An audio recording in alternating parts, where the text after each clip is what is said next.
Hello, everyone, and welcome to the People Strategy Forum. When it comes to attracting and keeping top talent, few things matter more than pay. But how those conversations are handled and how they go along may make or break trust. And so our guest today, John Gates, has spent three decades on the inside of the recruiting and compensation crafting process, helping organizations be successful. And then he's also more than helped craft more than 75,000 offers. And so that's a lot of offers to put together. So John has a extensive amount of experience here. So he's the founder of Salary Coach and the Salary Coach Academy, and also the author of the book Act Your Wage. And so we're going to dive into how his work equips people to secure stronger pay packages while giving organizations a roadmap for fair and effective and transparent compensation policies. We're going to dive into the world of private equity, and things are a little bit different there. We're going to talk a little bit about artificial intelligence and how it's changing the way we look for work. And then an exciting new program that John is releasing here at the end of the show. So with all that, let's jump in and welcome John Gates to the show. Welcome, John. Thanks, Sam. It's so exciting to be here with you. I always love our conversations. The energy between us is so good. This is going to be great for the people that are watching today. And are you going to record this for after, or is it live only today? So it's going to be recorded as well, so we can share that for sure. Oh, that's fantastic. Whoever is attending today or watching is going to learn some things that will help them. That's what I hope. So John, for our listeners that don't know you, you want to dive in a little bit and tell us a little bit about your background and how you came to where you are today? Great. Yeah, I've been a recruiter for 30 years. I kind of became a recruiter by accident. I wanted to be a financial analyst, Sam, and I graduated from college in the late 1980s, like 89, and right about then there was a big upset in the economy in the Pacific Northwest. I had a job offer from a tech company to be a financial analyst, and I was so excited, and I had a new baby on the way. My first son was going to be due like 3 weeks after I graduated. It was perfect timing, and I was off on my career start. So 2 weeks before the start date, I get this message from the company saying, "Oh, John, we're so sorry, but we are rescinding all the offers that are still outstanding. We've fallen on hard times, etc." And so I was left with an empty basket at that point, had no idea what I was going to do, networked my tail off, and I ended up finding this job working for a temp agency that needed a recruiter to stand up an office in a Hispanic suburb of Portland, Oregon. Oh, wow. So they were looking for somebody who could speak Spanish and who was college educated and who looked good in a suit. And I checked all those boxes. And so they hired me, and I discovered quite by accident that I was really good at recruiting. And eventually I got into corporate recruiting, working for companies, rose up to be the head of recruiting for multiple Fortune 500s. I was exclusively responsible internally for all executive recruitment at multiple companies. So I had built a career being on the other side of the negotiating table. Sometimes people say I'm the prosecutor who has become the defense attorney now, that I've changed sides, and I'm helping job seekers now to get the most out of the pay package when they are changing jobs. During that season, though, I realized over time how much money people are leaving on the table. And, at the C-suite, it's six figures routinely. And guys like me, people like me are convincing them that the offer that they're about to accept is really a great offer. And I play against the insecurity of the job seeker, trying to convince them that they should take this and not push back. And in that time, I discovered that 80% of people accept the offer without negotiating. And about 10% negotiate effectively, and about another 10% negotiate disastrously. And I started tracking how much money people were leaving on the table, Sam, and I actually set a goal back around the year 2000, I started doing this. Yeah. I set a goal to exceed my annual compensation as a recruiter every month in negotiation savings. Wow. I would track if I had a $10,000 signing bonus that I could use if needed, that I didn't need to use, I would put that in a spreadsheet. $10,000 negotiation savings. If I close somebody at 220, when I could go as high as 250, that was a $30,000 negotiation savings. And Yeah. almost every month I was able to exceed that target. And, I became so good at this on the other side that I started training other recruiters on how to negotiate pay with candidates. So I know all the inside tricks, and I know the pressure that recruiters and hiring managers are under to make the deal happen. So that's ultimately why I decided to launch Salary Coach, because I saw an opportunity here. And I know that families and people need that money more than companies do. Right. And really, the truth is, the company forgets how much they offered you 2 or 3 days after you start. They will revisit that once a year. They'll look to see how much you're making when they're trying to figure out the merit increase process and what quartile you fall into, things like that. If you're working for a big company, that's the process. Right. If it's a very small company, they might be thinking about your compensation package more than that, but usually no, they don't. It just falls into the budget and becomes a rounding error somewhere, and that's the way it goes. Right. So after 75,000 offers, and you've found the secrets of negotiation on the corporate side, and you've opened those secrets to individual job seekers, which I imagine that people are very grateful for it, and when they're in that vulnerable position. So what are you mentioned that candidates make a lot of mistakes and Sure. In the process, and one of them, of course, is not negotiating. But can you dig into some of those mistakes that they make? Oh, sure. Yeah. And we can get really practical here. And I can not only name some of these mistakes, but I can teach on this call how to avoid some of them. I'll pick a couple and just say, here's what not to do at this point. Here's what you should do instead. So one of the big mistakes that you can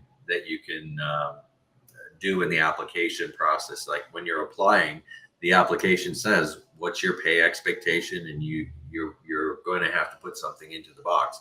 Very often it requires you to put a number in there. Yeah. And so, but if you can put in open text, sometimes people will put in something ridiculous like $1 or $1 million or open or negotiable. Now, when I was young, the advice I got was whenever somebody asks you about pay, you should not answer that question.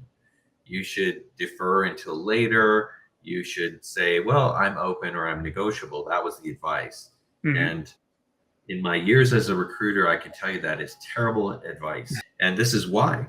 Like, recruiters that are working for companies, they have 20 or 30 or 40 open positions that they're working on. Let's just say the average is 30. That's the workload that a recruiter has. Now, if they've got 10 hours a week of, BS meetings and things like that they have to go through, that leaves like maybe 30 hours a week to do things like screen candidates and look at applicants and do the phone screens and follow up with candidates and follow up with hiring managers and things like that. Well, if they've got 30 open jobs, guess what? That math looks like an hour a week for each open job. Like, they are extremely selective about who they get on the phone with because their time is so precious. So if they've got 20 applicants and, that are meeting the criteria of the job, your skills match and your trajectory of your career matches, the titles are there, and it looks good enough for a phone call, they have to narrow that down to 5 or 6 people. That's the max that they can tolerate. And out of those 5 or 6, they're hoping for 3, maybe 3 or 4 they can present to the hiring manager for an interview slate. That's just how the numbers go. And so if they've got a choice between somebody who says 150,000 and somebody who says open, right, the lowest risk person to engage with is the person who is in the middle of the comp range. Yeah. So that's the person who gets the call. So that's a big mistake, is to not answer the question or not answer it in a meaningful way. Another mistake that people make early on in the phone screen as well as in the application is to give a number. Sometimes the ATS requires a number, so you have to. But the right answer here is to give a range early on. Okay. And So most people don't know how to do that or yeah. why that's important. But if you give a number, like the recruiter gets on the phone with you and says, "Hey, Sam, we've got this awesome job for you. It's exactly what you've been looking for with your dream company. And, but first, what's your pay expectation?" The recruiter, the person like me, is going to drive you into giving them a number because they have a range in their own mind. Yeah. And but nowadays with pay transparency, is some of those ranges are put on the applications itself. Yep. And so, so you can kind of put that range in place. I mean, would that be ideal? You can, if the application asks for a range, you can put in a range. But here's what I will say: even with pay transparency, the top of the range is not often the real top of the range. Yeah.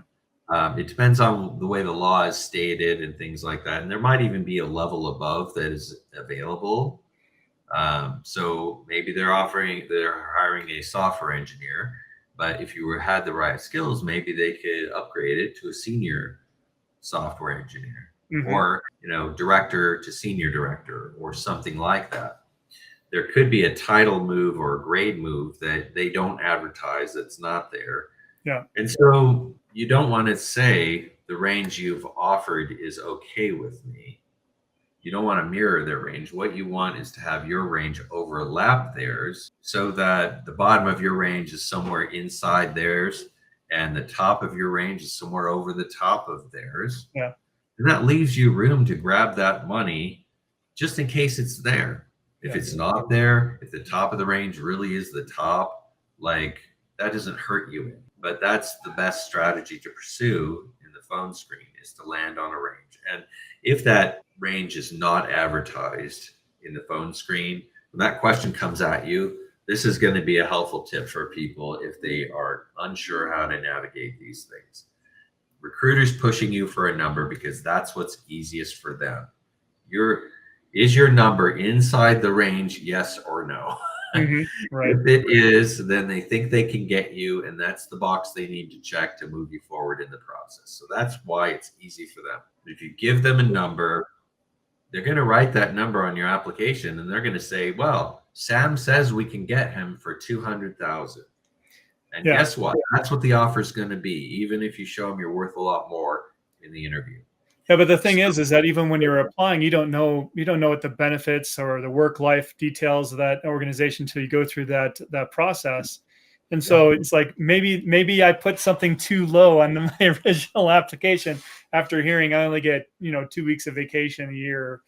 And so you need to shift into a range in the phone screen, even if you put a number in the application. And so this is the script that I use in my coaching, and it's in my book too. When somebody asks you, like, what's your pay expectation on a phone call or on a Zoom call, like the preliminary first contact call, you can say, "I'm so glad that you're asking that question. I want to have a really transparent conversation with you about this topic. And so, but first, can you tell me what your budget is for this position?" And then you have to be quiet for about 7 or 8 seconds, which is a really long, uncomfortable silence. Yeah. But when I'm teaching hiring managers and hiring teams how to interview people, that's a key lesson. You're going to ask a tough interview question. You should be quiet, because the silence communicates that you expect to have an answer. Sure. And if you get up to 7 or 8 seconds and it's starting to feel really uncomfortable, you can interrupt the silence and reset the clock just by saying, a ballpark is okay. I just want, a ballpark range. And then you be quiet again and it resets the clock. But people will tend to fill that silence with their voice. And they will usually say, "Well, I think probably for us it would be, we're looking 150 to 180, kind of, that's the range. And then the next question you have to ask always is that salary only, or are they incentives in addition? Yeah. Because you want to drive into this understanding of what their total compensation package looks like. And you're a comp guy, Sam, so you know that every company has their own philosophy about how they're going to do this. Some companies don't have any bonuses at all, and it's all salary. Mm-hmm. That's the case. You need to know this. But in other companies, they have highly leveraged comp structures where half or more of your total pay is going to be in incentives, short-term or long-term or whatever. This helps you to understand what that looks like early on. And don't be shy. I want to tell the audience here, don't be shy about asking that question. Is that salary only, or are there incentives in addition? And then what do those incentives look like? Can you tell me more about that? Those are normal, everyday questions for the person on the other end of the call. They get that question all the time. It's not going to endanger your candidacy if you ask those questions, even though they feel awkward to you. It's safe to be bold and ask those questions. And so then you could do the math in your head, and let's say they have, 40% incentive on top of 150 to 180. You could do the math and you could say, all right, well, it's about 60,000, ish on top. And you can say, okay, so it looks like maybe the total pay opportunity here is, low twos to kind of mid twos. Does that sound about right? And then you can answer with your range. When they confirm this is true, then you can say, well, that's good, because I'm having discussions with a number of other companies, and the range of total pay that I'm discussing with them is in the 220 to high twos kind of range. All the jobs are a little bit different, but that's the range I'm discussing with other companies. So I think we have a lot of overlap here, and I'd be excited to move forward. Nice.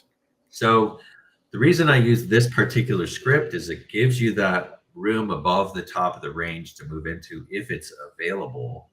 You won't find out, though, until later. And you're reassuring the recruiter or the person that's talking to you that they can get you, that you're gettable. Because on this call, I'll share it a little bit more detail. Let me know if I'm getting too detailed. But a recruiter or a person who's calling you has 3 goals that they're trying to achieve in that call. Like, they need to know if you're qualified, if you're interested, and if you're affordable.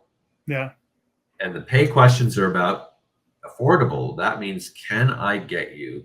Yes or no. And if they feel like they can get you and you're qualified and you're interested, that those 3 things are satisfied, then you will move. They'll present you to the hiring manager for review. Right. If any one of those 3 is a question mark or off the mark, it's a no. So that this is really helpful. But I know when I started the call, we were talking about private equity and how things are a little different in that environment. So can we jump into that, John? I mean, how are things different absolutely. when you're negotiating with a private equity type company? Yeah, it's a great topic, and I think maybe first we can start off by describing what private equity is, because a lot of people don't know what that term means or what it is. And private equity company is a private investment company that has a big pool of capital, hundreds of millions of dollars, sometimes more than that, billions. And their business model and their job is to go buy companies that are undervalued. We can buy this company for $200 million, but we think in 4 or 5 years we can make it worth $500 million. And so we're going to buy the company. We're going to fix the things that are wrong with it, and over the course of 5 years, we're going to raise the value from 200 to 500, and then we're going to sell. Yeah. And we're going to make that money. So when they sell, when they exit, when they take their money out, they're either going to sell the company to another company.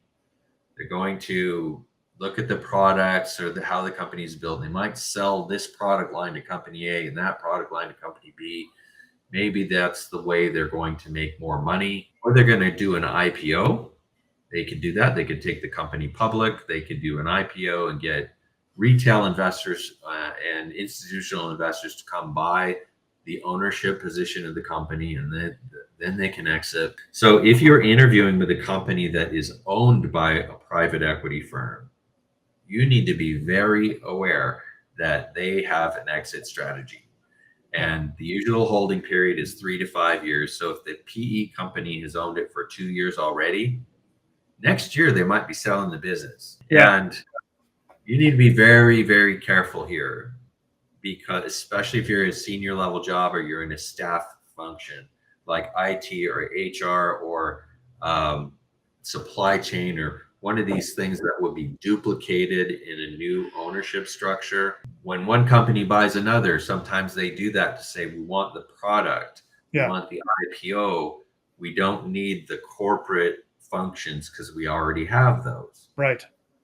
So if you're watching this and you've been laid off, that might have been part of a layoff for you.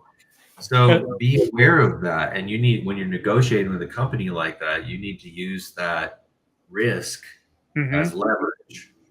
Yeah. So it's okay for you to say, hey, I see you're owned by private equity. What's the exit strategy? How long have they owned the business? And if they make you an offer, and only after they make you an offer, you bring this up. Yeah. And it's like, there's a lot, if I say yes to you, there's additional risk for me. And you need to collaborate with the company to offset that risk in the offer somehow.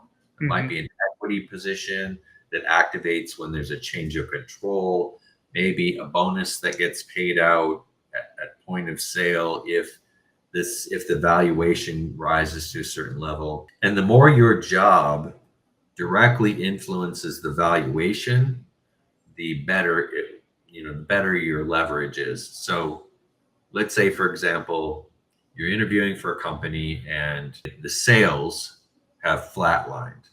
Like there's been no sales growth for the last 2 or 3 years. And a big part of moving the value of the business up is to improve the sales by 40 or 50% or 300%. The PE company thinks that's possible, but they need new leadership or people to drive that. Yeah. Okay, so you're going to come in and you're going to move the valuation up 300 or 400%. In 3 years, you might be out of a job. Right.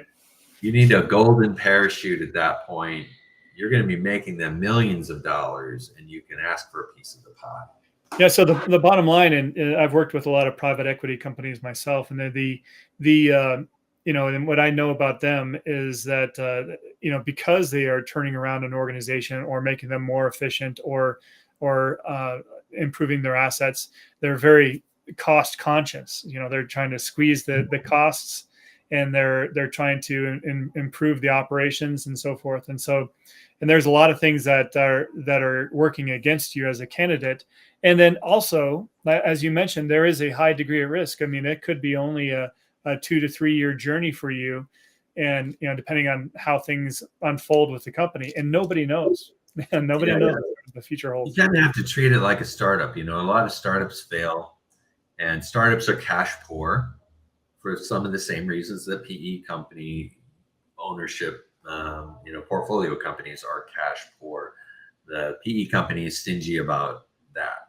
So that's a reason to argue for an equity position that activates when there's a change of control. But startup companies are the same. They don't have cash, and they are very conscious of their burn rate of cash, because they run out of cash, they have to go back to the investors and ask for more, and they have these different funding rounds that they have to get through. So very often in a startup, they're going to offer you a salary that's 60 or 70% of what you're used to making, but they're going to say, but once we go public, the equity position we're offering you is going to be worth $3 million. Yeah. And there's a high risk that they'll never get to that point. So it's a bit of a dice rolling situation. But if you're an early employee in a startup and the job you have is going to help them hit the IPO milestones, so there's more in your control, you can ask for even a higher equity stake in that position. Sometimes what people ignore are milestone bonuses as Okay. well. Yeah. So, especially in a PE firm, there are important business milestones they're looking for. Maybe they don't want to give you a fat signing bonus with nothing attached. Maybe they don't want to offer you a big salary because that's a cash drain on their cash flow. But maybe they would say, well, if 6 months from now I achieve this milestone that bumps the valuation up, would you give me $40,000 at that point? Right. You can do those kind of things with a PE firm and also with a startup company. There's a little more flexibility and freedom in those kind of things than with a traditional company with a fixed comp structure. Yes, and the other thing is you mentioned, and we were talking earlier about how the equity plans at PE companies are pretty tight as well. So it's held pretty high in the organization, and Yes. and so a cash type plan, something like that, can be very useful for a PE portfolio company to attract talent. Yes, absolutely. The actual ownership stake is carefully held and very sparsely, sent out. Usually, it's going to be the C-level leaders that have access to a real equity position that would cash out, and that's because most of the C-suite know that when the business is sold, they will probably be replaced, and so that's it. But a lot of PE companies or portfolio companies are filling that gap with shadow equity or with a cash incentive that vests over a period of time. In some cases, it doesn't pay out at all until the liquidity event, which is the sale of the business. And that's like the PE company can then say, we have to sell it for at least this much. And if we don't achieve that milestone, then none of this happens. Right. So they can do that. It's a weaker plan than a traditional like stock incentive for a regular publicly traded company. So if that's what you're being offered, you should point out that it's in a tactful way. This is not as good and it's higher risk than a traditional RSUs plan or even a stock options plan. Right. And so the lesson learned for negotiating with a PE-owned organization is to ensure, first, to understand it's a higher risk endeavor. The next is to ensure that you're negotiating pretty hard at the beginning, because that could be there may be some downward pressure or upward increases later on. And then the next is to understand that make sure that you have your own personalized exit strategy in place, and if you're an executive, make sure that you know what that looks like. Yeah, very good. Build your own golden parachute at that point. And if they want you, especially if you're going to drive the valuation up and you have special skills, you have leverage. But be careful how you use that so you don't burn the bridge. And there's a specific time you should be asking for that. Right. One big mistake that I kind of skipped over is that most people accept the offer when it's extended and they don't negotiate at all, right? Yeah. So I teach my clients how to extend that period for a time. The most leverage you ever have in a pay negotiation is between when they offer you the job and when you say yes. And 80% of people give up that leverage because they just want the uncertainty in their lives to disappear. Yeah. Right. That really, really painful. And I understand that, but there's a safe way to get through that without putting the offer at risk. You just have to be able to tolerate your own discomfort just a couple of days longer, just to test and see if there's more money out there for you on the table. Right. Well, let's go to the next scenario. So this is, let's take a scenario of you're an executive that you're working, or a high-level leader working for a public organization, and you're interested in moving to a private organization. So what should that candidate be concerned about? Yeah, a great question. I think most privately held companies or family-owned businesses do not share the ownership position with employees. And so what I mean by that is, the publicly traded company is going to give you maybe some stock. They have a stock purchase plan. They have a plan where they give you shares in the company that vests over a period of time. That's part of your pay package. If you move to a privately held company, that doesn't exist, or it's more difficult for it to exist. And so most of those companies have an all cash pay plan. So you're going to get a salary. You might get a bonus that's paid annually or paid based on milestones or some other thing, but it's all cash. And the thing you have to be very careful of here is that these companies know that they have this gap. Most of them do anyway. Some ignore it and then they struggle to recruit people and retain people. But if 20% of your pay is coming through equity and then you go to a company that doesn't offer that, if you take the same salary and incentive plan, you're just giving yourself a 20% pay cut. Right. Your lifetime earnings. You don't want to do this. My advice here is don't get overly fixated on the salary, because these private companies will often offer to match your previous salary. They'll offer to match this. They might throw in a signing bonus or something like that to sweeten the pot. But you should be looking to move upward in your salary and incentive plan to offset the loss of the equity. And it's possible to do that. I think most of these private companies know that they have to be a little richer on the deal. Right. And if they can't do that for any reason, then a signing bonus is usually the Swiss Army knife of offers. It serves a lot of purposes. It plugs a lot of holes, and you can negotiate for that as well. Just be careful and recognize there's an obnoxious tax treatment on that. Yeah. And it's one time. Yeah. And it doesn't renew, right? You're right. It doesn't renew. It's not ongoing. So to trade off salary for a signing bonus, I suggest that people look at a 3-to-1 ratio there. Yeah. So if somebody says, well, we can't, I don't know, you want 370, they're offering 350, and it's like they offer you a $20,000 signing bonus and 350. That's not the same as 370. Right.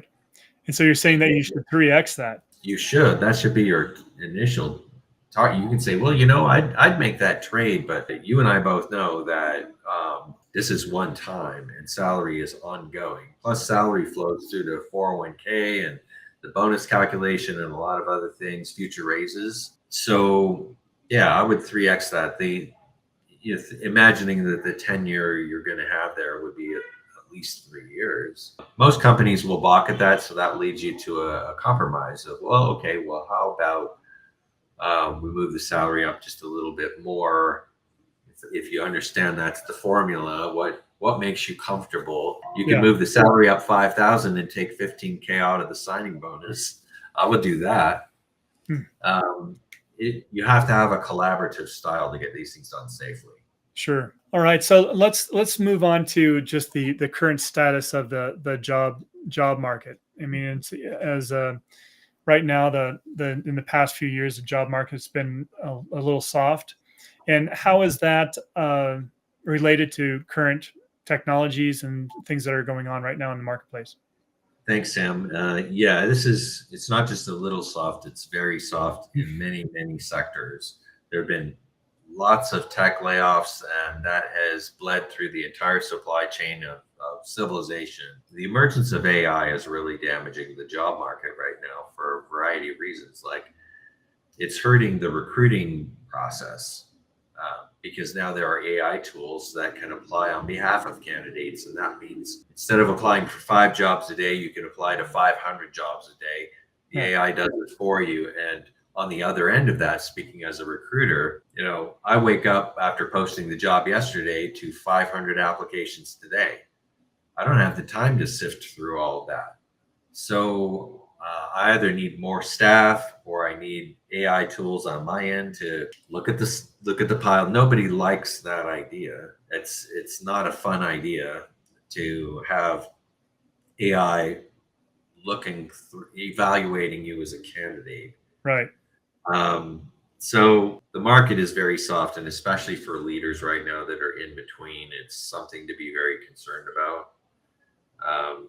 Leaders often rely on executive search to get their next job. Maybe The last 3 jobs you've had have been through search firms contacting you, and you have taken those jobs. But if you're unemployed, it's tough for the search firm to engage with you because they charge such a high fee. The companies that they're selling that fee to expect them to present people that are currently employed that they couldn't find on their own. Mhm. That's why they're willing to pay a $200,000 or $300,000 fee to these companies for an executive placement. So if you're in between, it's very tough. And so I would recommend that you really amp up your networking game if you're in between, and that you should also launch a consulting business if you're in between.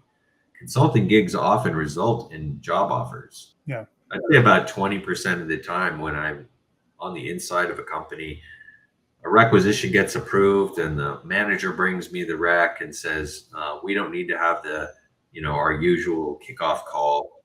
I already know who I want to hire. It's a consultant that I've been working with for the last 3 months. Yeah. So that does happen. It's an end run around the applicant tracking systems that are so frustrating right now.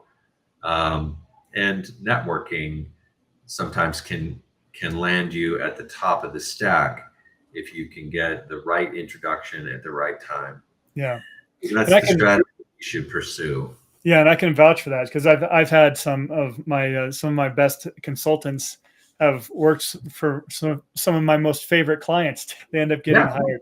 Yeah, so that's a thing that we see. But let's talk about. I mean, you mentioned that the job market is very soft, and I know that there's a lot of companies that they're looking to increase their productivity, and so they're investing in systems as their spend right now, and that's coming out of the people hiring pool, right? So what does that mean for those individuals that have roles right now that may be facing layoffs and so forth? I mean, is there a negotiation that can be done in the exit process of an organization? Oh, I'm glad you asked that question, Sam. The answer is yes. Sometimes the severance package that a company will offer you if they eliminate your position is negotiable. It is not, they pretend, companies pretend like this is the package. It's one size fits all. This is the policy says this.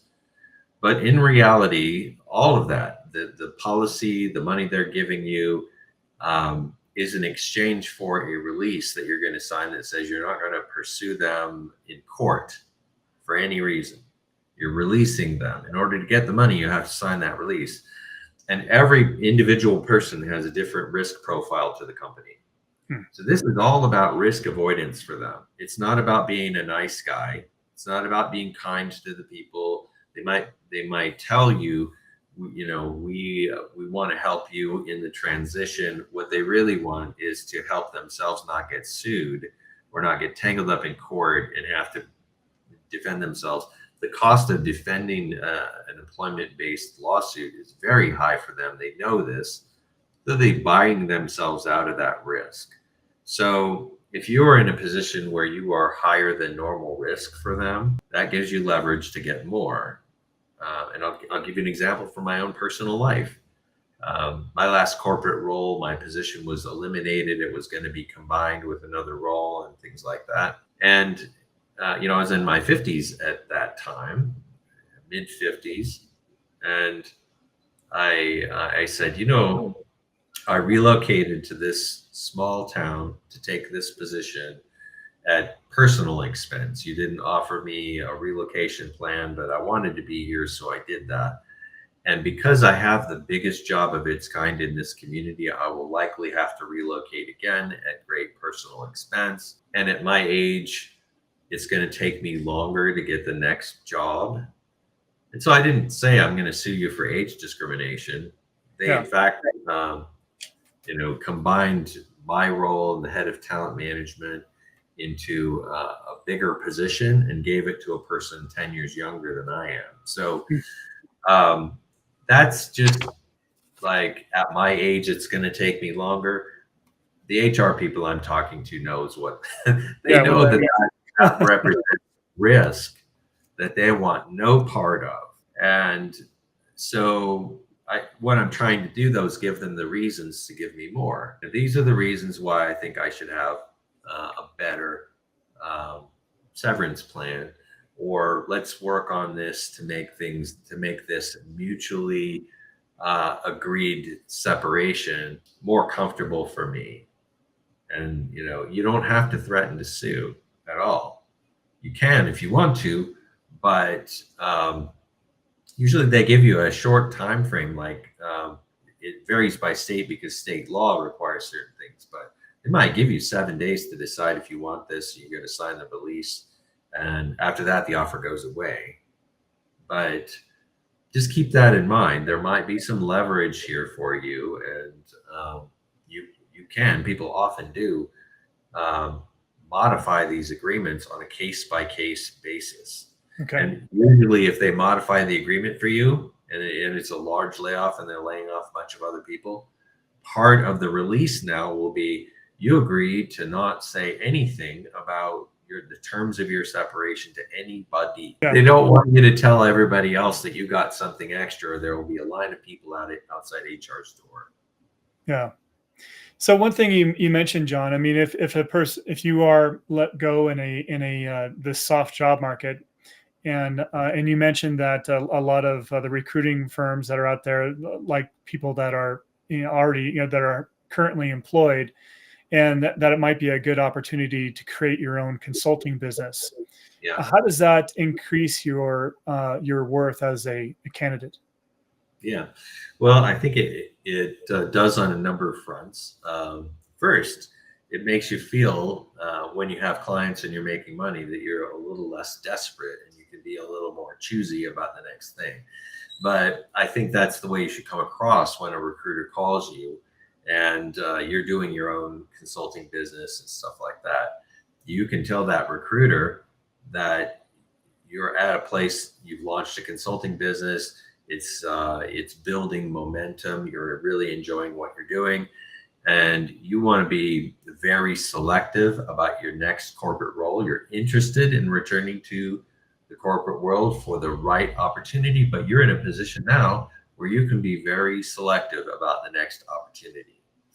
And it tells them that they have to compete against your consulting business. Now, if they're going to want to land you, they have to compete against something. And the power of competition is huge in the job market. And so you should be working that into every conversation you're having with a company that is pursuing you. If they respond to your resume, they are pursuing you at some level. And in human psychology, we pursue the things that we can't have. Like if somebody else has something, we want it more. Yeah. It's crazy how that works. I call this out in my book. If you have a room full of toys, you have 100 toys in a room, and you have 2 toddlers in that room, and toddler A picks up a toy, which toy does toddler B always want 100% of the time? Yeah. This is hardwired in our DNA somewhere to want what someone else has. Yeah. So if you're on the island of misfit toys and you have if you have nothing going on, you don't have a consulting business, you have no interviews lined up, you have no offers in the wind, and you show up like that, then they're going to start to wonder what's wrong with you. Why hasn't somebody snapped you up yet? To hear that this bias exists is repulsive to job seekers, but I need to bring it out because it's truly the way people think. Even if it's terribly wrong, even if it's horribly unjust, if you're looking for work, you need to know that bias exists, and you cannot let it work against you. Yeah. Well, thanks, John. I mean, I know that we're running out of time here, but before we close, I would love you to tell the audience a little bit about your Crossroads program that you're putting together, and what that is, and how it develops, how it can help people that are recently found themselves out of work. Thank you, Sam. This is I appreciate the opportunity in the window here, so I'll try to keep it brief. But as I was coaching salary coach executives, in some cases, I gave them the same speech I just gave you. You need a consulting business, and this is why. You're in between. The gap is stretching. Let's do this. And so I started coaching people on how to set that up, and sharing all the tricks of the trade on how to make it fast, and how to find clients, and how to price your services, and all these things that took me years to learn. I condensed it into some short lessons for them, and I've launched 3 or 4 consulting businesses with salary coach clients now. Some of them are very successful already, and they're starting to think, well, maybe this is my new plan A. So I launched the Crossroads as a new product line, and I have something in there called the 6-week Break Free Challenge. I'm specifically targeting Christian corporate executives because I myself am a Christian. It's not that I'm trying to exclude anyone, but like for me, this is a scary journey, and it is for a lot of other people to do something that's new. And whenever it's a scary journey, I think it's also a faith journey. And I want to be able to openly talk about faith things when things are scary. And I want to make sure that your heart and everything you're doing is aligned with what God wants you to do. Because if that's the case, it's going to be so much easier. So I built the 6-week Break Free Challenge. It's a 6-week process to go from, I think I want to do this, to I've stood up my consulting business. I have a product line. I have ideal customers in mind. I've got a pipeline of them. I know all the tips and tricks. I built this to get off to a very fast start. And so that's available now. And I just launched maybe a month and a half ago with a group of founding members. Mm-hmm. So they're almost done at this point. At the time we're recording this, they're almost done with the 6-week challenge. Then they'll transition into a long-term community.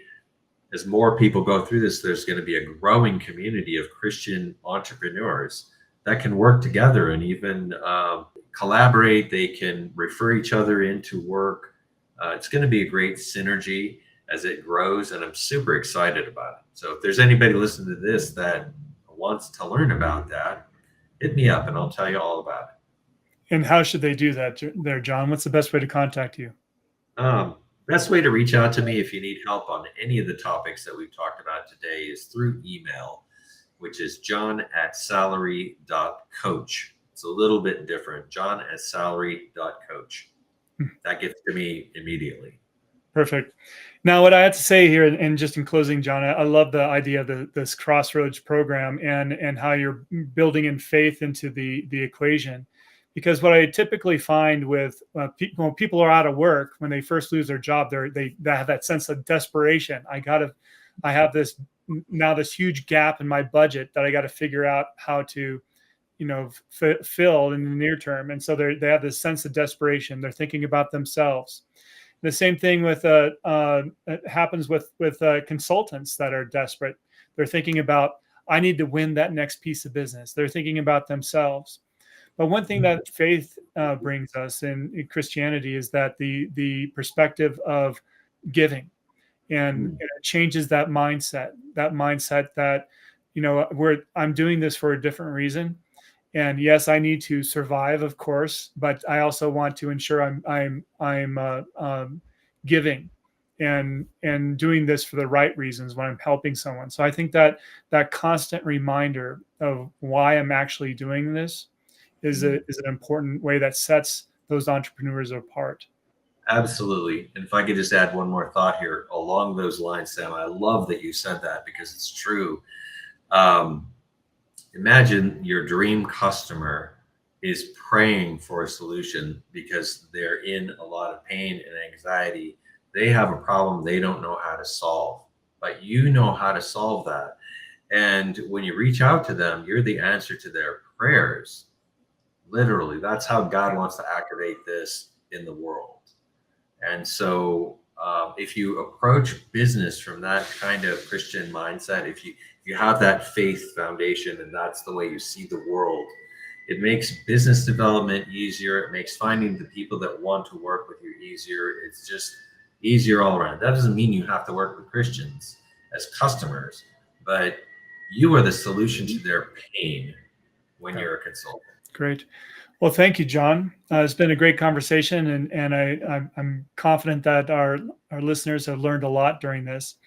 And so, but thank you for joining us once again on the People Strategy Forum.